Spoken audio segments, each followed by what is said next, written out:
Kisah seorang pemuda yang menemukan apel. Alkisah ada seorang pemuda yang ingin pergi menuntut ilmu. Di tengah perjalanan dia haus dan singgah sebentar di sungai yang airnya jernih, dia langsung mengambil air dan meminumnya. Tak berapa lama kemudian dia melihat ada sebuah apel yang terbawa arus sungai, dia pun mengambilnya dan segera memakannya. Setelah dia memakan segigit apel itu dia segera berkata, "Astagfirullah."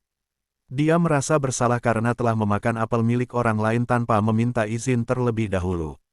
Apel ini pasti punya pemiliknya, lancang sekali aku sudah memakannya.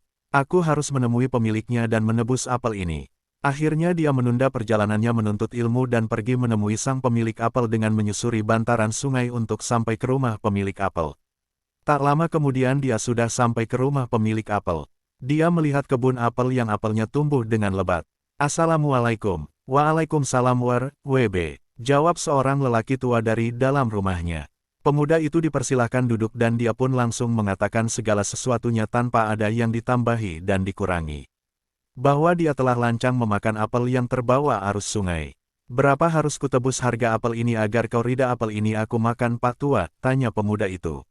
Lalu Pak Tua itu menjawab, "Tak usah kau bayar apel itu, tapi kau harus bekerja di kebunku selama 3 tahun tanpa dibayar. Apakah kau mau?" Pemuda itu tampak berpikir, karena untuk segigit apel dia harus membayar dengan bekerja di rumah bapak itu selama 3 tahun dan itu pun tanpa digaji. Tapi hanya itu satu-satunya pilihan yang harus diambilnya agar bapak itu ridha apelnya ia makan. "Baiklah Pak, saya mau." Alhasil pemuda itu bekerja di kebun sang pemilik apel tanpa dibayar. Hari berganti hari, minggu, bulan dan tahun pun berlalu. Tak terasa sudah 3 tahun dia bekerja di kebun itu. Dan hari terakhir dia ingin pamit kepada pemilik kebun. "Pak Tua, sekarang waktuku bekerja di tempatmu sudah berakhir. Apakah sekarang kau ridha kalau apelmu sudah aku makan?" Pak Tua itu diam sejenak. "Belum." Pemuda itu terhenyak. "Kenapa Pak Tua? Bukankah aku sudah bekerja selama 3 tahun di kebunmu?" "Ya, tapi aku tetap tidak ridha jika kau belum melakukan satu permintaanku lagi."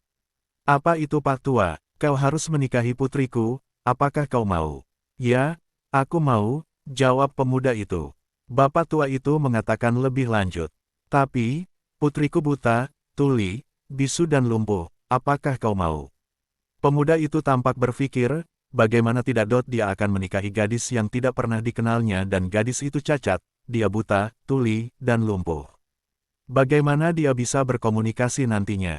Tapi dia pun ingat kembali dengan segigit apel yang telah dimakannya. Dan dia pun menyetujui untuk menikah dengan anak pemilik kebun apel itu untuk mencari ridha atas apel yang sudah dimakannya. "Baiklah Pak, aku mau." Segera pernikahan pun dilaksanakan. Setelah ijab kabul sang pemuda itu pun masuk kamar pengantin. Dia mengucapkan salam dan betapa kagetnya dia ketika dia mendengar salamnya dibalas dari dalam kamarnya.